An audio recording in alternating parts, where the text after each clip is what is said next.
बहुत ही कम लोग जानते हैं कि फिल्मों में आने से पहले देव आनंद ब्रिटिश सरकार के मुलाजिम हुआ करते थे।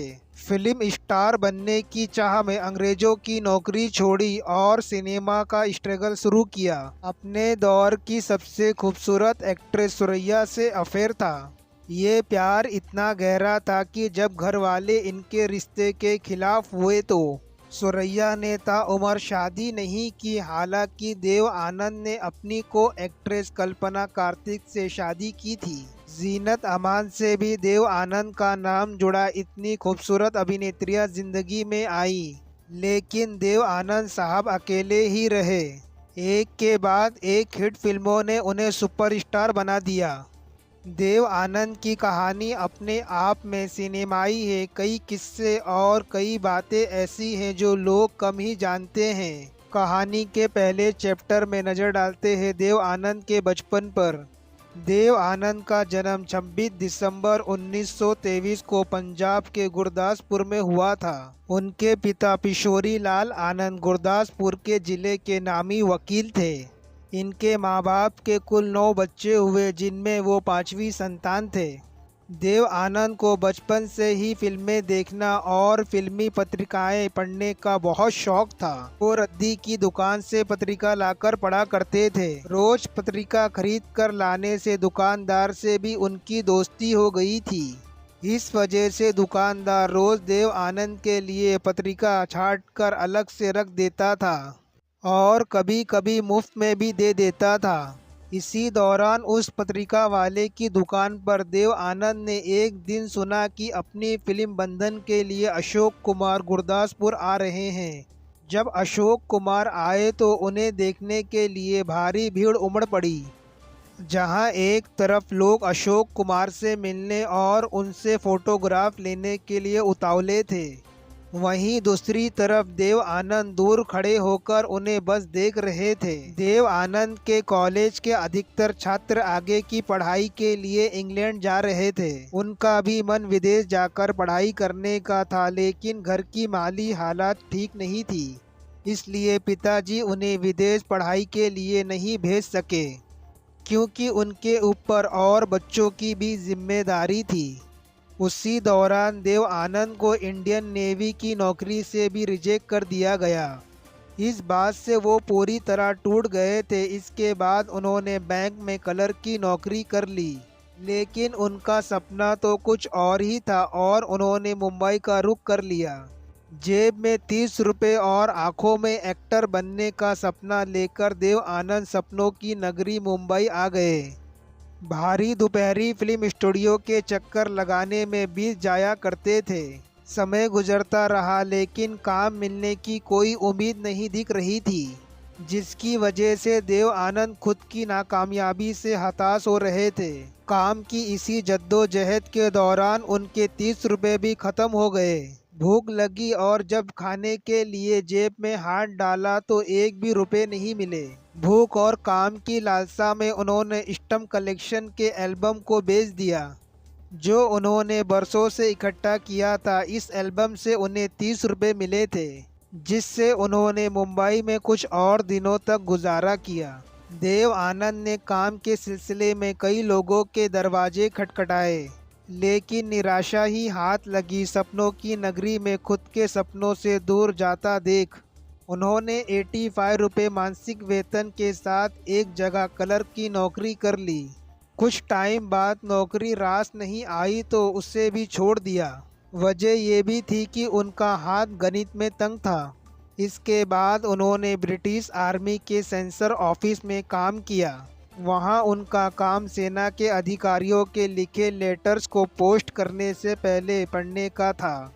ब्रिटिश सरकार अपने अधिकारियों के खातों को भी सेंसर करती थी, ताकि कोई गोपनीय सूचना बाहर ना जा सके। हालांकि ज़्यादातर चिट्ठियां वो होती थी जो सेना के जवान अपनी पत्नी या प्रेमिकाओं को लिखा करते थे।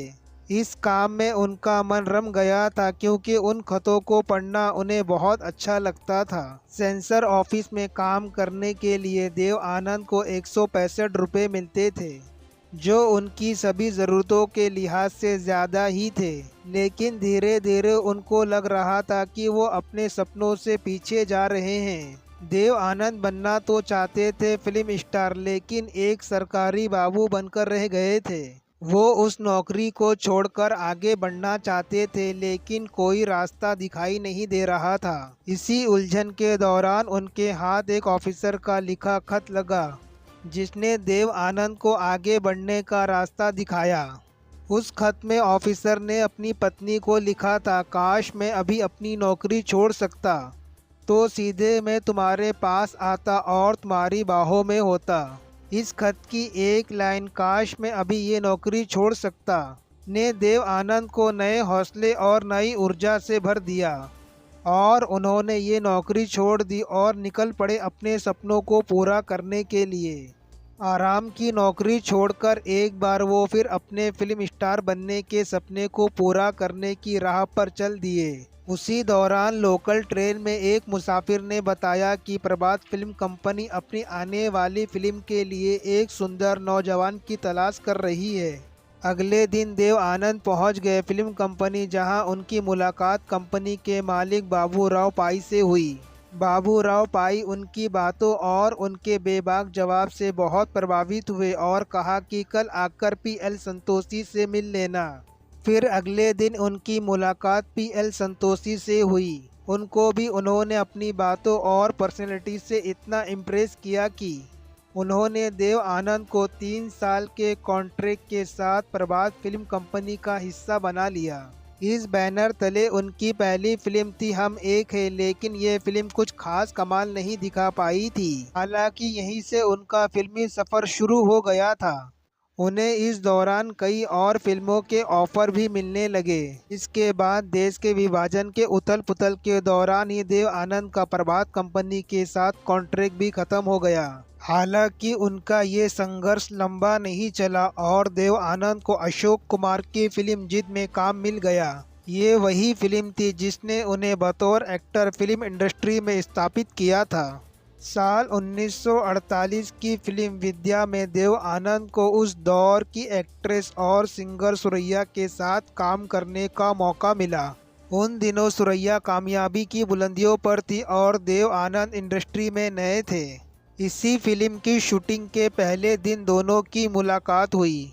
सुरैया को फिल्म डायरेक्टर ने देव आनंद साहब से मिलवाया और कहा कि ये है हमारी फिल्म का नया हीरो। कोई और आगे की जानकारी देता उससे पहले देव आनंद ने खुद से ही खुद का परिचय दे दिया। देव आनंद, यहाँ सभी लोग मुझे देव कहकर पुकारते हैं, आप क्या कहेंगी? सुरैया, देव। देव आनंद एक टक सुरैया को देखते रहे थे। सुरैया, तुम क्या देख रहे हो? देव आनंद, आप में कुछ है। सुरैया, मुझ में क्या है? देव आनंद, बाद में बताऊंगा। इस छोटी सी बातचीत के बाद दोनों फिल्म की शूटिंग में बिजी हो गए, लेकिन उनकी ये छोटी सी बात एक गहरे रिश्ते की शुरुआत थी। फिल्म की शूटिंग के दौरान ही देव आनंद और सुरैया एक दूसरे को पसंद करने लगे थे। सेट पर दोनों को एक दूसरे की तलाश रहती थी। दोनों ने एक दूसरे का नाम भी रख दिया था। देव आनंद सुरैया को नोजी बुलाते थे और सुरैया उनको स्टीव। दोनों का ये खूबसूरत रिश्ता परवान चढ़ा ही था कि ये बात सुरैया की नानी को पता चल गई और इसके बाद इस रिश्ते का अंजाम कुछ यूँ रहा। सुरैया अपनी माँ, मामा और नानी के साथ रहती थी। शुरुआत में देव आनंद उनके घर डिनर पर जाते थे, लेकिन जब नानी को दोनों के रिश्ते की भनक लगी तो उन्होंने देव आनंद के आने पर पाबंदी लगा दी। नानी को ये बिल्कुल भी मंजूर नहीं था कि सुरैया की शादी किसी और धर्म के लड़के से हो। इसी वजह से वो इस रिश्ते के सख्त खिलाफ थी। 1950 में देव आनंद और सुरैया ने साथ में 2 और फिल्में सनम और जीत साइन की, लेकिन दोनों ही फिल्म की शूटिंग के दौरान सुरैया की नानी उनके साथ फिल्म सेट पर मौजूद रहती थी। साथ ही दोनों के रोमांटिक सीन को भी डायरेक्टर से हटवाने के लिए कहती थी। दोनों के बात करने पर भी नानी ने रोक लगा दी थी, इसलिए दोनों खत के ज़रिए बात किया करते थे। लेकिन खत का ये सिलसिला भी फिल्म की शूटिंग के बाद ख़त्म हो गया। दोनों ने शादी का फैसला किया, लेकिन नानी की वजह से वो भी मुकम्मल नहीं हो पाया और दोनों हमेशा के लिए अलग हो गए। इसकी वजह ये थी कि सुरैया कभी भी अपने परिवार के खिलाफ जाने का हौसला नहीं जुटा पाई और उन्होंने ताउम्र बिना शादी के जीवन बिता दिया। सुरैया से अलग होने के बाद देव आनंद बिल्कुल अकेले रह गए। इसी दौरान उनकी मुलाकात कल्पना कार्तिक से हुई। कल्पना को उनके भाई चेतन आनंद ने फिल्म बाजी में काम करने के लिए कास्ट किया था। फिल्म सेट के अलावा भी देव आनंद और कल्पना मिलने लगे थे। दोनों को एक दूसरे का साथ अच्छा लग रहा था। बाजी फिल्म की सफलता के बाद दोनों ने फिल्म टैक्सी ड्राइवर में भी एक साथ काम किया। पहली फिल्म में काम के लिए कल्पना को बहुत तारीफें मिली, जिसके बाद उन्हें देव आनंद की प्रोडक्शन कंपनी के अलावा अन्य बैनर से भी काफ़ी ऑफ़र मिलने लगे थे, लेकिन इन सभी ऑफ़र को कल्पना ने मना कर दिया था। उनका कहना था कि वो सिर्फ देव साहब के साथ ही फिल्में करना चाहती थी। देव आनंद को कल्पना का ये अंदाज बेहद पसंद आया, जिसके बाद दोनों ने शादी कर ली। इनकी शादी का भी किस्सा मज़ेदार है। किस्सा फिल्म टैक्सी ड्राइवर के सेट से है। इस फिल्म की शूटिंग के दौरान देव आनंद ने कल्पना से कहा कि वो उनके साथ शादी करना चाहते हैं। कल्पना पहले से ही इस पल का इंतज़ार कर रही थी और उन्होंने इसके लिए तुरंत हाँ कर दिया। इसके बाद दोनों ने फिल्म की शूटिंग के ब्रेक के दौरान ही फिल्म सेट पर शादी कर ली।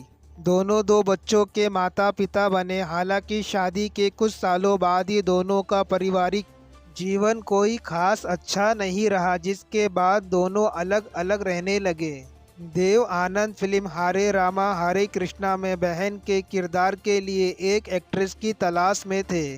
कई एक्ट्रेस को उन्होंने इस रोल के लिए अप्रोच भी किया, लेकिन सभी ने ये कहकर मना कर दिया कि फिल्म में कोई उनकी बहन का रोल नहीं करना चाहता है। इसी दौरान एक पार्टी में उनकी नज़र जीनत अमान पर पड़ी।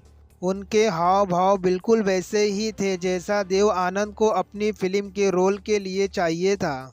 देव आनंद ने उन्हें इस रोल के लिए अप्रोच किया और जीनत मान भी गई।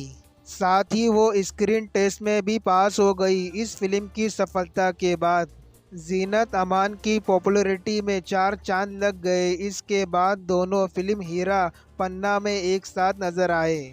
इस फिल्म की शूटिंग के दौरान ही दोनों के बीच नज़दीकियां बढ़ने लगी थी और दोनों के अफेयर के चर्चे भी जोरों पर थे। फिर कुछ समय बाद ही इन दोनों में भी अलगाव की खबर आने लगी। किस्सा दम मारो दम गाने से जुड़ा हुआ है। फिल्म हरे रामा हरे कृष्णा के सिल्वर जुबली सेलिब्रेशन पर उषा उत्तुप स्टेज पर दम मारो दम गाना गा रही थी। इस बीच कुछ लोग जीनत अमान को उठाकर स्टेज पर ले गए और उन्हें अपने कंधे पर बिठा लिया। देव आनंद को जीनत अमान पर गर्व था, लेकिन जीनत की सफलता से उनको जलन भी होने लगी। उनका मानना था कि जीनत को कामयाबी उन्हीं की बदौलत मिली है। हालांकि बाद में उन्हें ये एहसास हुआ कि उनकी ये सोच गलत थी। जीनत के साथ कुछ और वक्त बिताने के बाद उन्हें इस बात का एहसास हुआ कि वो जीनत अमान से प्यार करने लगे हैं। वो इस बात का इजहार जीनत अमान के सामने करना चाहते थे, लेकिन उसी दौरान उनको ये पता चला कि जीनत अमान और राज कपूर के बीच नज़दीकियां बढ़ रही हैं। इसके बाद उन्होंने अपने कदम पीछे खींच लिए। साल 1975 में इंदिरा गांधी ने देश में इमरजेंसी लगा रखी थी। उनके इस कदम का विरोध करने वालों में मुख्य नाम देव आनंद का भी था। यहाँ तक कि उन्होंने अपने समर्थकों के साथ रैली निकालकर इमरजेंसी का भी विरोध किया था। साल 1977 के आम चुनाव तक वो इंदिरा के खिलाफ ही रहे। उन्होंने नेशनल पार्टी नाम से अपनी पार्टी भी बनाई, जो आगे चलकर ख़त्म हो गई। देव आनंद का 3 दिसंबर 2011 को दिल का दौरा पड़ने से 88 साल की उम्र में लंदन में निधन हो गया था। उनके निधन के 2 महीने बाद उनकी आखिरी फिल्म चार्जशीट रिलीज हुई, जिसे उन्होंने डायरेक्ट और प्रोड्यूस किया था। अगर दोस्तों मेरी वीडियो आपको पसंद आए तो लाइक करें, शेयर करें, कमेंट करें और अगर आप नए हैं तो मेरे चैनल को सब्सक्राइब करें, क्योंकि सब्सक्राइब करने में कोई पैसा नहीं लगता, बिल्कुल फ्री है। फिर मिलेंगे मैं नेक्स्ट वीडियो में। जब तक के लिए बाय, टेक केयर एंड जय हिंद।